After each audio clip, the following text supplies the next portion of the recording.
Whomp's Fortress offers an incredibly minor difficulty spike in Mario 64, but it's just enough.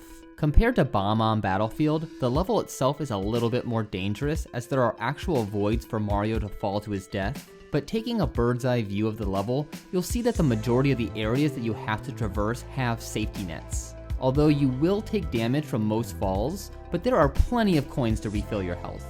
One subtle detail Mario 64 adds to this level is the few narrow bridges you have to cross. Learning to move Mario carefully will be imperative for success, and those innate skills gamers develop by playing similar games haven't been built yet, as Mario 64 was one of the first 3D platforming games. What these little bridges really do though is prepare players for Mario 64's true final boss, the camera. God, got me again.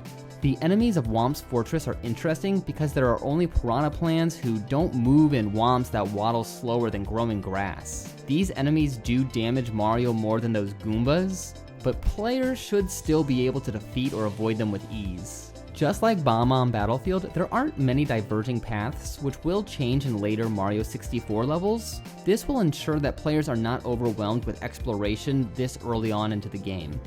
Each star of Whomp's Fortress teaches a valuable lesson. For players who still need to get a handle on combat, they'll need to master the ground pound before moving on to the other stars, because a lot of the features of Whomp's Fortress, like the owl, are locked behind later stars. And that's a genius move on Mario 64's part, as ground pounding is such an important tool for the rest of the game.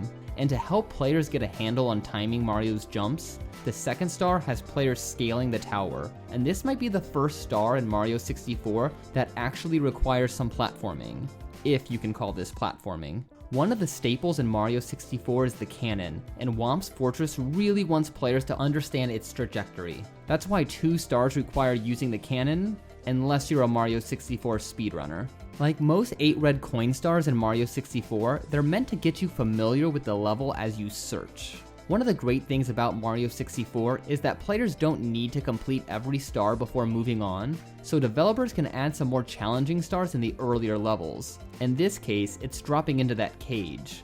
While still not incredibly challenging, players probably took some of their first deaths or game overs here. But to keep the difficulty balanced, you can jump right back into the painting and try again. And for the final star, players need to do a little thinking. There is a hint within the star's name, but nothing outright tells you what to do.